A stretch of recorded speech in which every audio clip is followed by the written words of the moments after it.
Are we live? We are Welcome. live, Jessica. Good evening, gentlemen. Good evening, everyone that's watching the show. We Evening, are bro. back. We are back, episode 6. And in this installment, we are going to preview, of course, the game we've all been waiting for all season, actually, if you ask me. Man United. Gentlemen, how are you Yeah, guys doing? man. I'm good, Good. man. I'm good. I'm excited. Midweek games are starting, coming through thick and fast. Having something to watch during the week. It's gonna be fun again, man.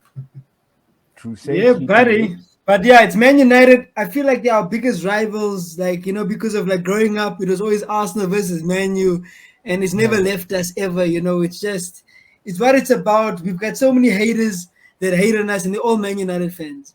Yeah. So, by by default, fam. Yeah, I, by I default. particularly am quite interested in this game because I want to see just United. I see United as our likely challenger for a top four spot. You know what I mean? If you Yeah. look at Liverpool, Chelsea, and City, come on, those guys are Mm. just like the next level. And then now the rest of us, we're trying to scuttle for that top four. We already put Tottenham on the back seat by us. So Mm. definitely, I see United. We need to capitalize, man. It's the easy, not so easy games where Yeah. United also dropped the points where we had capitalized. And since we're hitting Chelsea and City soon in Giza, so we really need to win this one away at Old Trafford. That's my view, man. That's These my are the view. big games. These are the games that make a season, guys. We need to go and get these points. Yeah. We cannot just be scraping against Newcastle and stuff. These are the points we need to get. So, Mm. yeah, I'm cautiously Yeah, we optimistic. definitely need to collect maximum points. I mean, we had two rough games before, or at least one of the two. Following since our last broadcast, we went into the Liverpool game very optimistically, almost positively confident. You know what I mean? Pretty Yeah. Uh, much. We had a good Gilly, run how of do you form feel? before that. Yeah, exactly. I Well, mean, obviously on the smaller teams, but it's Premier, so there is no small team. We're playing another one tomorrow, another small team. So just got to manage these games, man. Dilly, how do you feel we played against Liverpool, man? look here, I was the most realistic between us all. You guys were going for wins. I was like, guys, a draw would be nice. So coming out, getting 1-0 at halftime, it was 1-0 at halftime. I didn't feel like we deserved anything out from that first half, but I did hope that we were going to come back the second half and try to fight for like the draw that I envisioned. Yeah, And the quality just came through from Liverpool, their fullbacks, the players that their style of play is so they unlock any team. They can just unlock you, bro. We were unlocked, bro. It was crazy. Like just past ping pong here. I didn't know what to do, bro.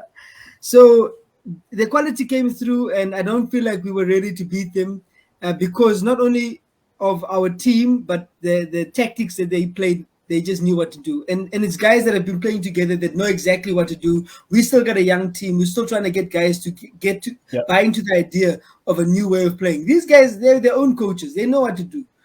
So it The was a experience tough is game. definitely there. Yeah. I'm glad it's behind us. One of the most difficult fixtures in the league. Tell me, Yeah. just from my quick assessment of the first half, between first half and second half, we felt that we fairly managed them first half. Second half, we just crumbled. What do you think it was? Was that altercation with Arteta and Klopp? I personally love that. I mean, a lot of energy, but I feel it could have just kind of threw off the focus of the players and Arteta himself, maybe. I wasn't a big fan of that. I didn't want Arteta to get involved in things like that. I don't want us to ever stoop that low or to cause ruckus like that on the sidelines. And I mean, when you're cucking at Guendouzi for doing things, now you're also acting a fool. Let's be professional Mm. all around. So I don't know if that did play something, and I don't know if Arteta came and said after at halftime he said some crazy stuff, all emotional. Mm. I don't know Yeah. what happened. But it could have played a role in the way we came out second half. His head wasn't screwed on right, and the Liverpool guys were probably like, "You're touching my boss." Vandaag kak julle, you know. Yeah. I So remember a Wenger once giving Mourinho a solid tech on the yeah, touchline also before. Yeah. So maybe he just tried to over emulate that. Maybe it's too yeah. soon for him in his career. I don't know. But I actually just felt that there was a lot of energy and it could have been channeled in the right direction if he was able to like rally up the boys behind him if it was a fight. But who knows, man? But Genre, you had a good look on the bounce back against Newcastle. How did we do that? Man? No, that was a brilliant game, and we started out a bit sluggish, a bit slow, probably still hangover from the defeat against Liverpool, but found our feet very nicely with that first goal from Saka was amazing. Reminiscence of Wenger ball there, coming through from Tavares' side, but it was brilliant play there from the left-hand sided players, and Saka switching from right-hand side to the left to get into a scoring position there. And I think that's, if you look at that goal, you see Saka's positioning, you see all the other midfielders positioning. You start to wonder, does Aubameyang still have a place in the side? Because that would normally be what he's doing. He's moving left to right, moving in between defenders. You understand? Right now, with those players, with those young guys running everywhere in front of goal, you need a Juru type of play, in my opinion. You need someone that's going to occupy defenders, and then they're going to think, we need to stick with this striker, pulling players away from the young guys. But they played brilliantly. They found that goal. And then, Martinelli came through showing class with that cushion volley. That is a very difficult skill. It demanded a bit of Eduardo. He didn't have time to see the ball coming over his shoulder because it's coming from behind him. And he needs to cushion that thing into the back of the net. That was brilliant. And for someone that's not been playing to score that type of goal, that just says a lot about the quality and the talent that this kid has. And he should be playing much more than what he is at the moment. But we can't pick the team. Agreed. That's Arteta's job. We can only hope.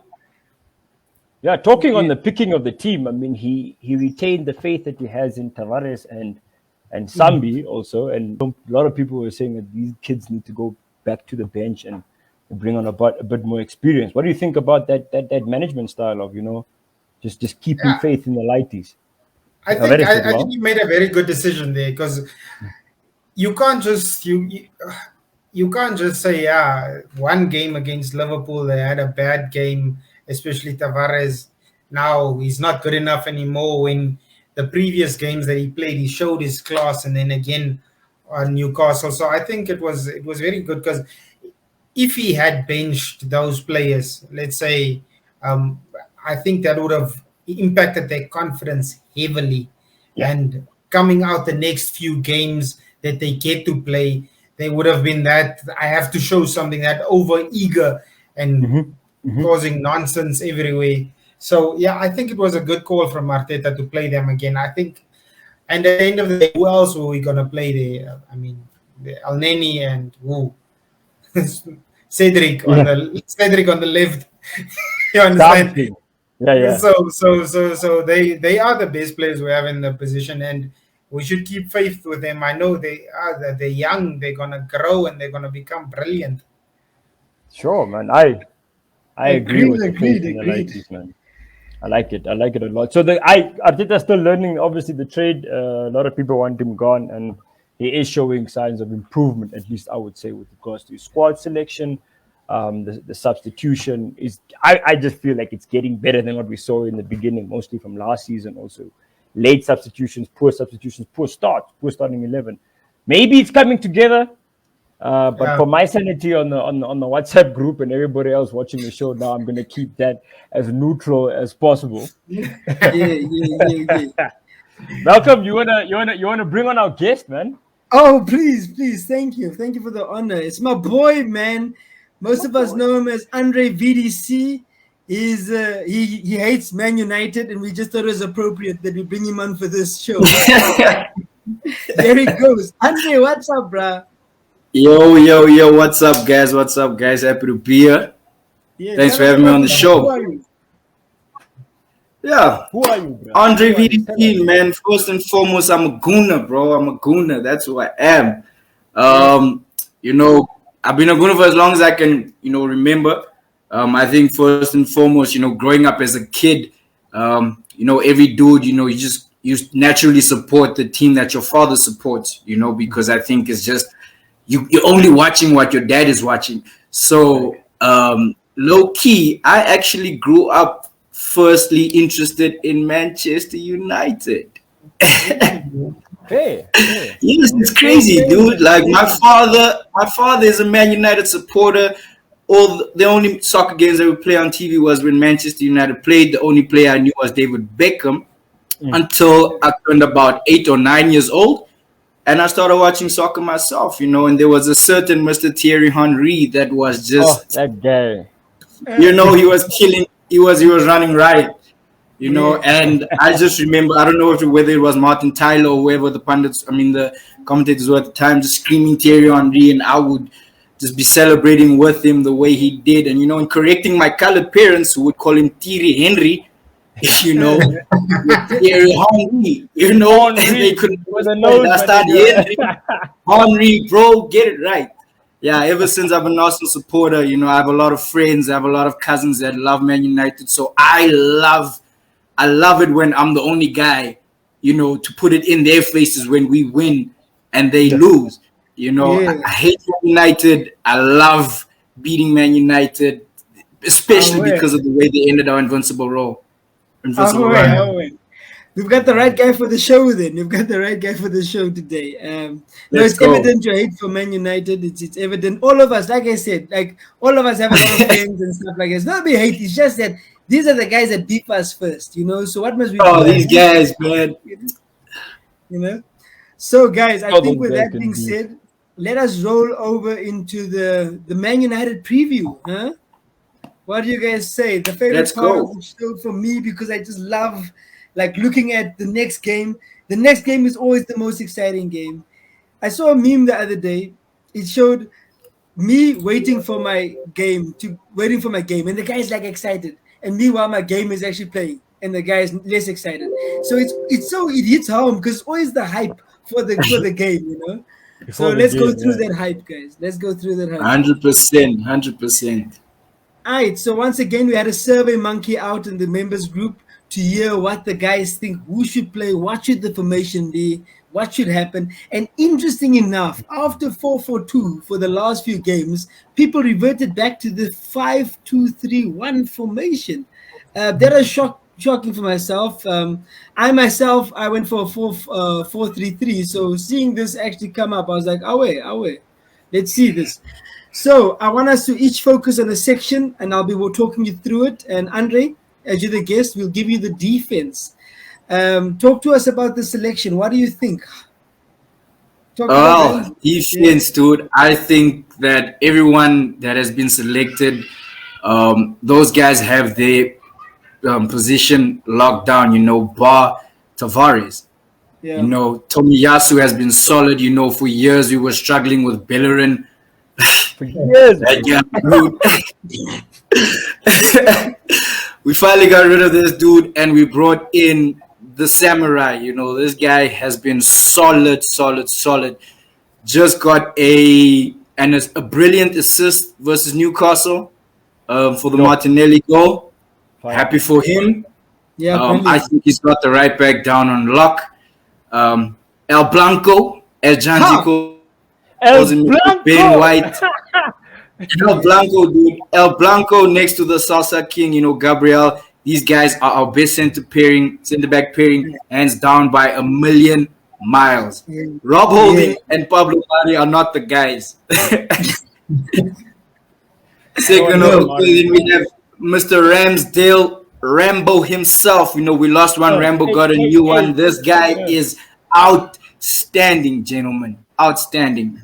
I'll put my hands up and say that I was skeptical myself, with him getting relegated twice. I put a lot of faith in Leno because after the Martinez thing, but Ramsdale has came and shut me up, and I'm a firm favorite, dude. I'm a firm favorite. Had another unbelievable shot stop against Jonjo Shelvey against Newcastle.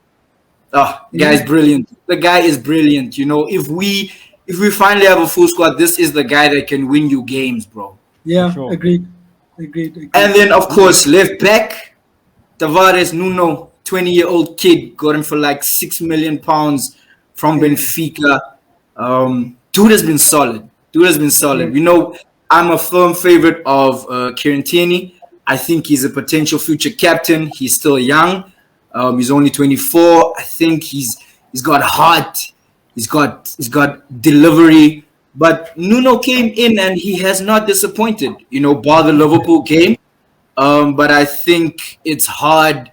Anyone can struggle to defend against Mo Salah. So I'll take that.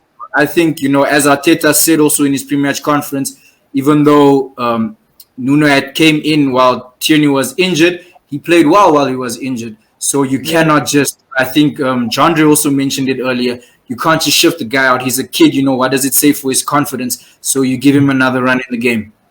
Yeah, agreed. What do you think about these guys facing a certain Ronaldo? Do you think we're up to that? Well, first and foremost, Cristiano is Cristiano, dude. That guy, 36 years old. This guy's probably fitter than half the players in this league. He's a beast, dude. I don't know. Yeah. This guy, Timanieti Sotop say course ni, bra. This guy, if we remember our first game for Ben White against Brentford, Ivan Toney was killing him in the air. There was the pundits were talking about his aerial presence, but he has improved, since that game. Also, we know Tomiyasu aerially is pretty, unbeatable as it stands. Gabriel is also a strong beast. And I mention this because we all know that Cristiano is one of the best, if not the best header of the ball.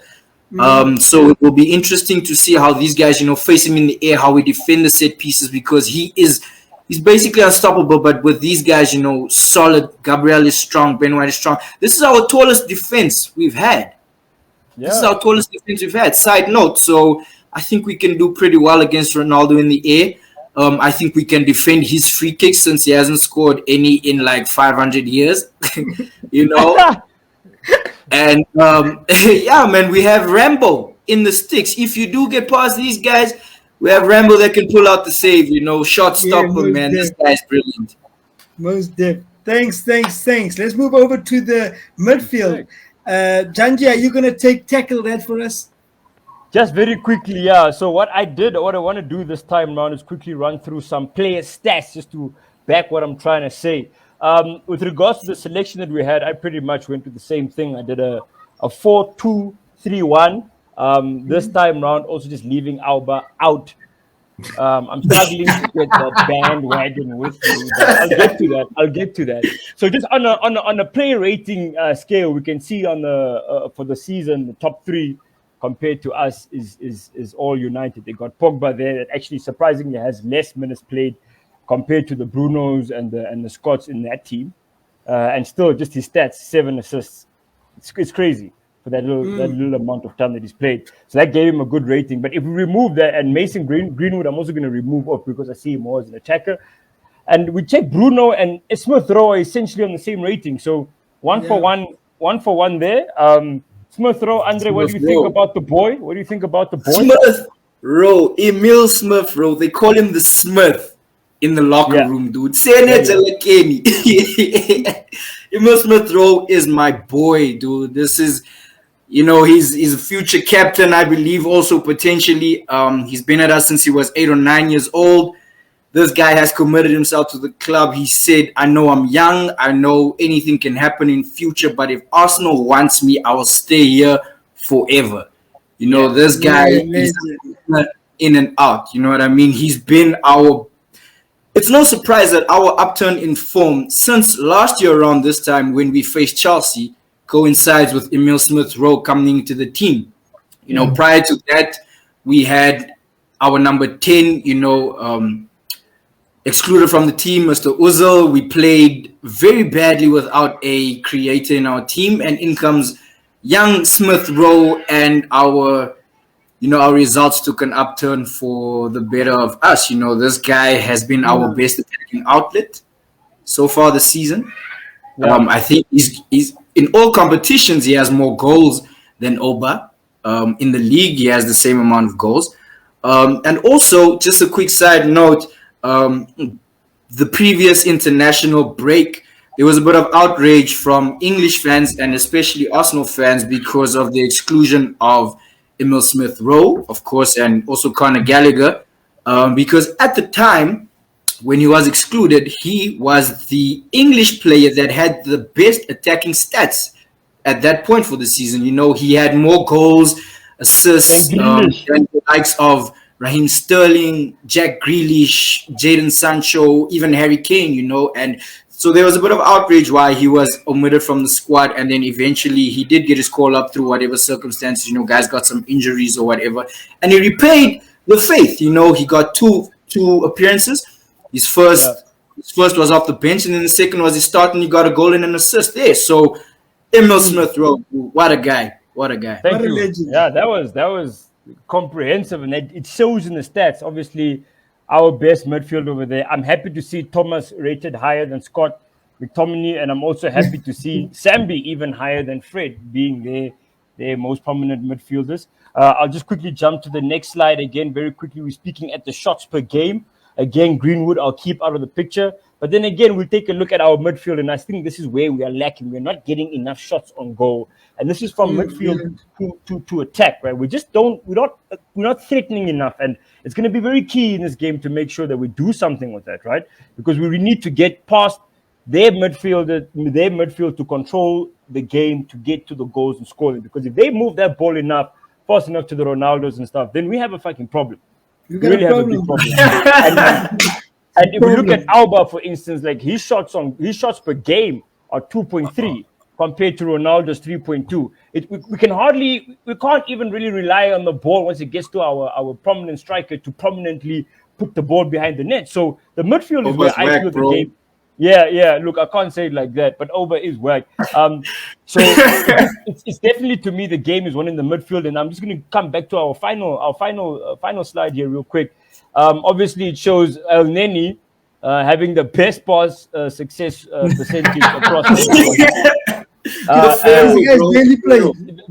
Egyptian Pharaoh, and then obviously next in the stats again is Jesse Lingard also. Both these two players aren't really starters for that squad, so we remove those guys. And who do we have next? Again, Smith Rowe coming on through Scott, and then we've got Sambi. So if we just do the right thing in the midfield, right, and I need to see more from Odegaard. If we look at Odegaard over there, he's quite low compared to a Matic or even a Xhaka. I mean, a lot of people say Xhaka is really good at things, but he's probably past success is sideways to backwards.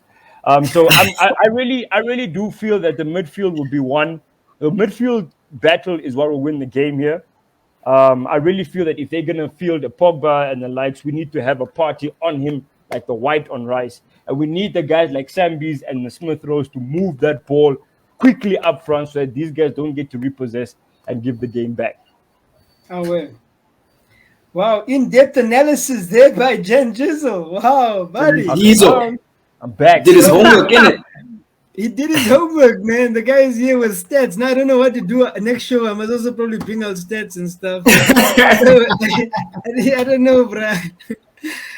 Interesting enough, you've got your boy. They voted. So Aubameyang had the most votes.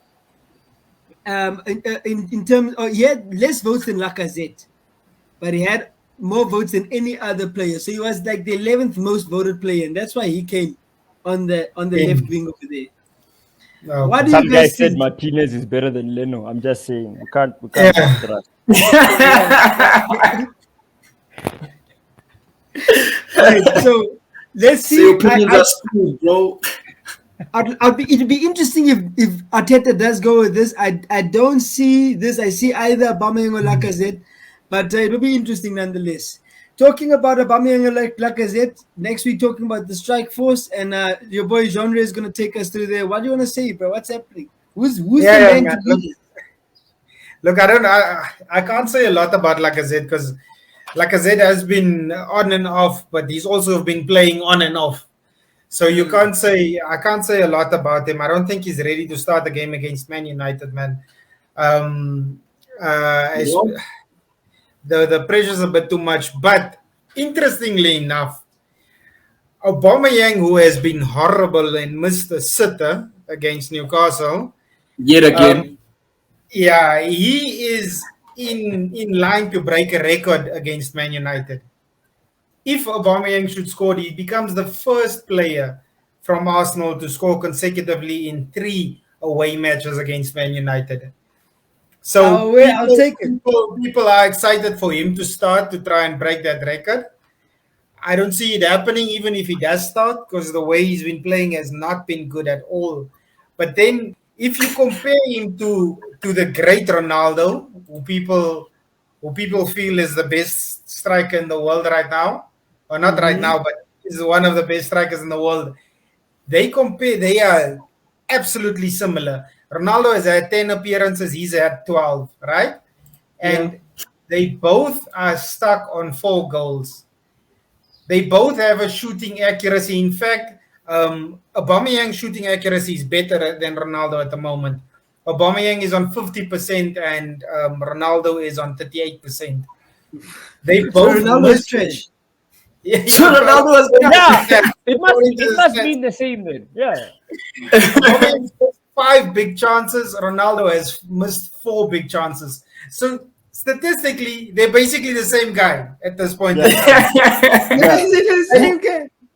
And I have to defend Aubameyang at this point, because Aubameyang works hard for the team currently. He runs around a lot, even if he runs around like a headless chicken. He runs around a lot. Ronaldo doesn't do that for Man United. He stands and waits for the ball. So statistically, both these guys are not doing brilliantly at the moment, where Ronaldo is doing good in the Champions League and killing him. Aubameyang and him Premier League wise, they're on the same level. So I don't mind Aubameyang starting, because we don't have anyone else at the moment. Yeah. But I would like to see Martinelli come on early. I mean, like 46th minute early. Yeah. I want him to play a full half. I want him to come and run circles around the fridge. Because I see it this way. If we have Martinelli, Emil, and Saka running at that defense, Wan-Bissaka has been horrible. Dealing with Tavares and the likes of, let's say, Emil Smith-Rowe on the left-hand side, he's going to struggle. He's going to struggle a lot dealing with Tavares, who likes to cut inside. Does he follow Tavares or does he stick with Smith? So I would like to see Smith starting on the left as he's been in the past few games. That would be interesting. And then on the right-hand side, the same thing. Saka has been a menace to deal with, running past guys. And then you have Tomiyasu, that's just a rock. So I would like to see that, and I would like to see Martinelli come on early, trying to running at that defensive line. Yeah. 100% agree to that take. I hear you when you say that, we've got Aubameyang and that's who we should play. But I really do think that Lacazette has a better hold-up play, and he's involved a lot more into the game. 100%. Than Aubameyang. And that's it. They are different players to a certain extent, and we need to recognize that. And that's why sometimes a certain player should not get game minutes like Aubameyang tomorrow night. He should be on the bench waiting, because if he gets another chance and misses it, what then? Then personally. Like me personally, I want Lacazette on the survey. I voted for Lacazette up front with same. Odegaard in actually with Smith on the left and Odegaard behind Lacazette. Because I think Lacazette could bring the 3 of them in very well compared to Aubameyang. But also, if the team news, Saka picked up a knock against Newcastle, so he's also a doubt for the game. So maybe he'll play, maybe not the full game. And Martinelli or Odegaard might get their slot in there if Saka doesn't make it fit enough for the game. Yeah. Guys, did Pepe die or what? Pepe, you guys haven't mentioned that. Pepe has our most shots. Pepe and Oba need to chill together. Interesting stat about Odegaard, right? Odegaard, in comparison to minutes played, he has the most pressing minutes. So presses he's the player that presses the most in the Premier League currently, more than any other player. But considering his minutes played, if I only play 15 minutes, I'm also gonna press the whole time. Fuck it. So yeah, so I think having him on the pitch, like you said, behind Laka, he also likes to drop a bit deep and play like next to Lokonga and Party, and just having that creativity there with Lokonga and his long range passes to the left hand side, and then Odegaard doing the same to the right hand side. It could prove difficult for Man United, especially with Ronaldo if he starts, that doesn't press at all. It just stands around there. So you'll have the attacking midfielders and the defensive midfielders needing to press up a bit higher, and then it might create opportunities in the back. 100%. Remember with your diagonal, sorry, Janji. Yeah, with those diagonals, we brought in, one of the reasons we brought in El Blanco was because of his long range balls, sort of to replace David Luiz. So if you have Lokonga and these guys throwing the balls, the diagonals, Ben White, he could do the same. Gabriel could also do the same, and Ramsdale himself, we've seen how great this guy's distribution is, Those things, if we can have Smith Rowe and Saka doing what they do on the wings with Lacazette holding it up, feeding it to Odegaard feeding those guys, we could really do a thing as long as Gabriel and White sit back or party and they watch Ronaldo. I think we can handle the midfield. Yeah, man. If we just get that same intensity that we had first half against Spurs, when we had those three lighties, Saka, Smith Rowe, and Odegaard, just fucking running at that defense. We essentially do not need the upfront guys and Aubameyang up there. Let's rather put it in Lacazette that can occupy a bit more just ahead of the 18-yard. Do the hold-up play that Giroud used to do. Let the lighties run. Let a Tavares even for sure. I mean, if Laka is holding over here, just gives it on the side to Smith Rowe or to Odegaard. The next thing you know, Tavares is there. Is there. He's there already. Swing those ball. We're behind the defense. Now we've got the fridge. Come on. We can get behind the defense if we just occupy that midfield. I love it. Now that we're all hyped up and everything, let's see what we think about what's happening here. Genre, you were up first, and you gave me a prediction of 2-1 to the Gunners. What's happening? Man. What is your thinking? No, I think we'll get our 2 goals against them, and they'll get that one fluke goal that they always do. Yeah. Or they might even score first, and then we'll come back and win it 2-1. But we're definitely winning this game. We have to. We're winning this game. There's no way. There's no way we're losing against Man United. I like it. I agree. And let's go over to Janji. Janji is a clean shoot maestro.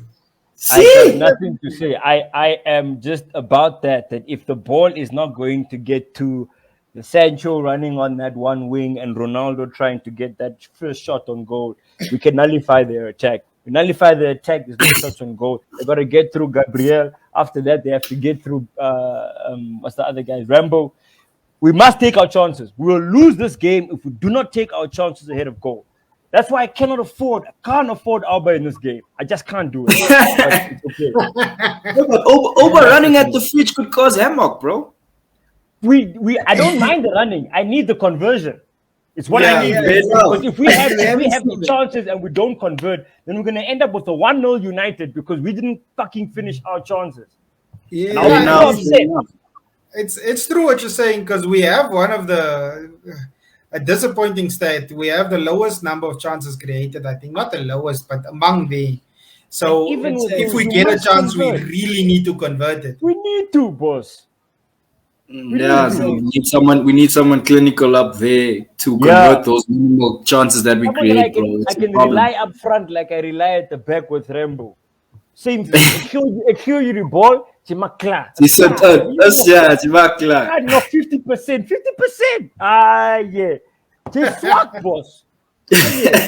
Alright. Up next, I went for a same as genre, actually. I see them maybe scoring, but I see us winning. I see us taking the maximum points there. I see us shocking them there, their home ground, their new coach sitting on the side there wondering, what did I get myself into? But I see them scoring. I don't, but we're going to come. We're going to come to the table like we did for the Spurs game. Definitely. Andre, 1-0, Yo. easy.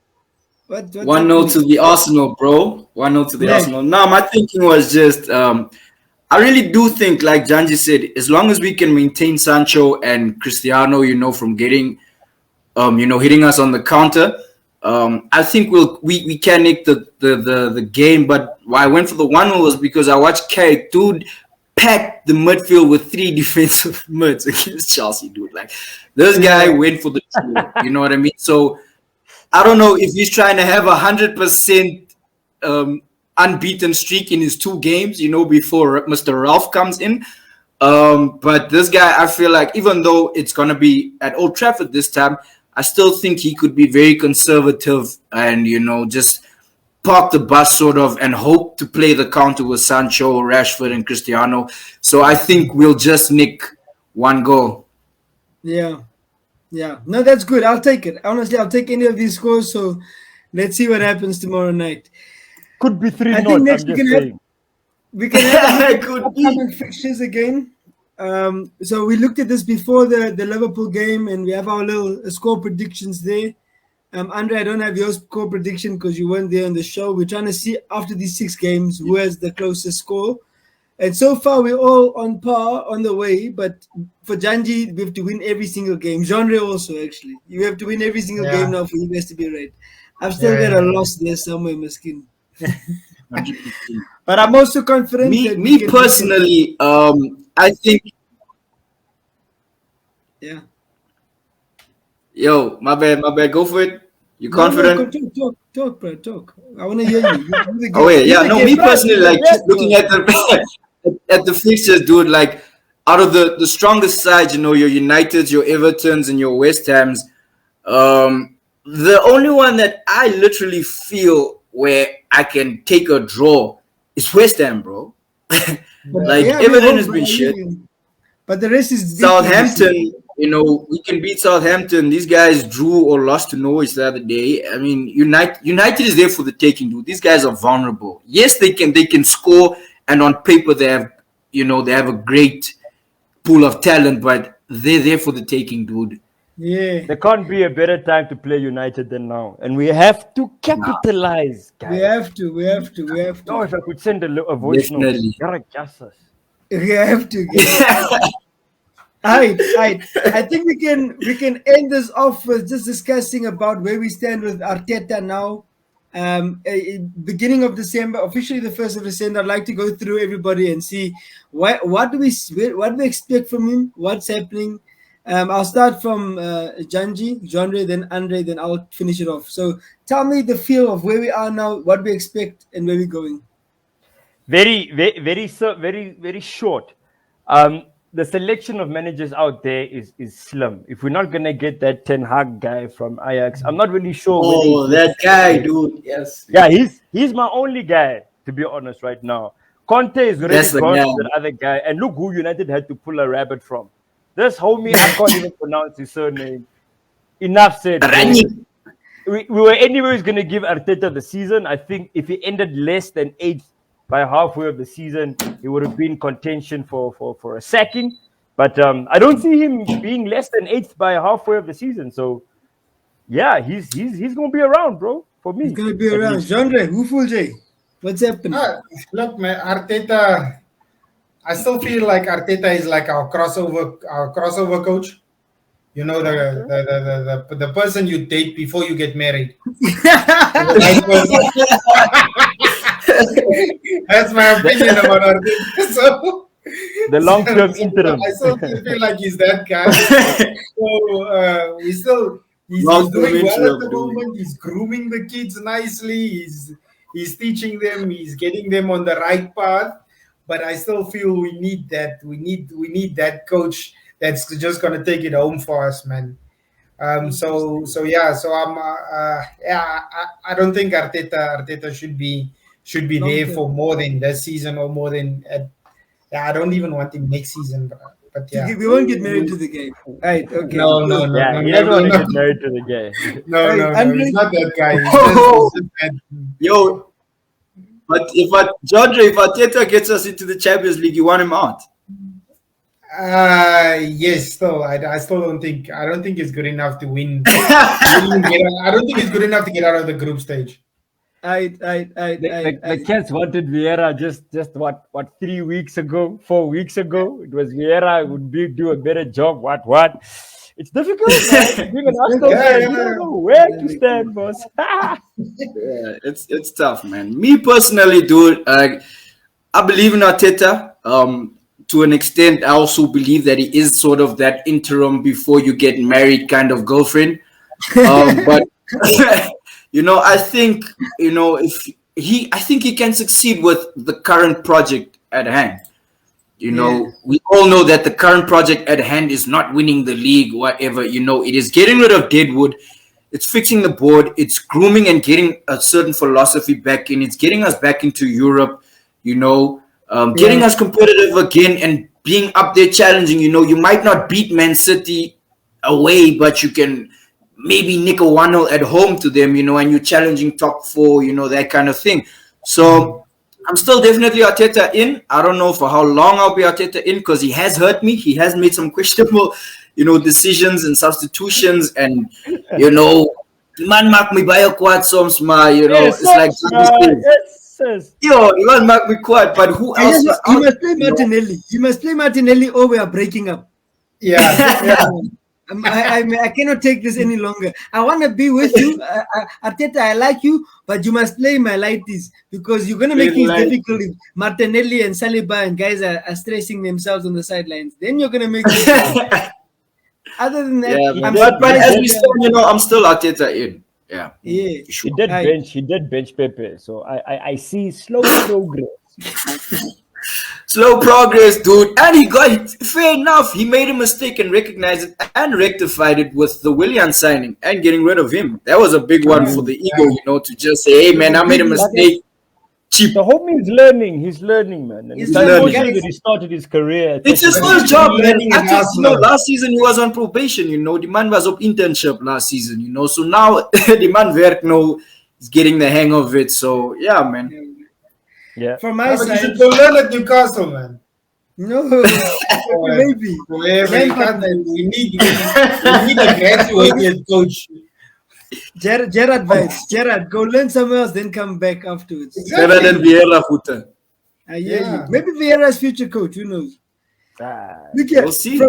For me, the fact that we are joined fourth, and we've lost to the top 3, the teams above us, shows some sort of, 100%. optimistic vibes that we can look at. I'm a realist. I'm not a pessimist or optimist. I'm a realist. And realistically, things are okay right now. And I don't want to now jinx things by saying we want more or we deserve less. So, yeah, that's my 2 cents. And let's see what happens tomorrow because it might change after tomorrow's game. It's like you said, Malcolm. I mean, the stats. Bob Brentford. Excel net a flop and far if I'm losing to someone that's above me, because you are better than me. I don't want to lose to someone that I know I could win, should have won, what. As Jimmy Benjamin, yes, you are better than me. That's why you're beating me, So, Bob Brentford, I think, it's the previous champions, it's the current champions, and it's the current European champions. So, anyone could lose to these Oaks, Yeah. These Chelsea clubbed Juventus 4-0 the other day, bruh. They clubbed us 2-0. So, it happened, boss. Barca things lose to Bayern. Also, ugly scores. These things must be spoken, boss. It's not just us. All right, guys. We're drawing to the end of the episode. I just want to hear where we're watching the game tomorrow. Are we gonna? Oh yeah. No, we had a discussion with the Benchwarmers crew. Our home as it stands actually, and they unfortunately won't be able to cater a game that late. They got staff and other commitments to that. But we made an arrangement with the guys at Gateway. La Familia has a little bar there, and they are open. For those who are brave and mighty, and please do. Some notice will be dropping on the groups very shortly. But do feel free. Those who don't know where Gateway is.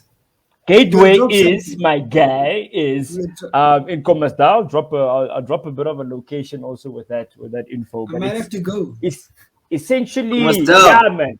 Because Commerce with the money at, bro. With the money at. Home turf, bro. So who? I can't lose here. I can't lose here, guys. All right, thanks for that, Janji. Thanks for making another arrangement. There are going to be Man United supporters there also. So if you are sensitive to banter from other teams, maybe just watch it on your phone or something. But Yeah. so if you are there brave enough and we want to watch and you're willing to support the team and be there for the good reasons, then pull through. You've got some cold beers, food. Let's have some fun, guys. 100%. No doubt. All right, Jesus, it was good, man. Thanks for having me on the show, man. A pleasure, Thanks man. Thanks for pulling through, Andre. Thanks, Andre, man. It's a pleasure to have you. Are you sure? Are you sure, man? Are you sure? Yeah. No, it was good, man. Thanks, gents. I appreciate it. Thanks for coming. Yeah, man. Let's have a good night tomorrow and let's take the 3 points. Yeah, but I like that. Now, cool. Thanks everyone for joining in. Thanks to the viewers. The link will be shot to YouTube. You can watch the whole stream there. If you missed it, there were some interesting topics mentioned. Very interesting points from Andre. If you wanna meet Andre, he's always at the games.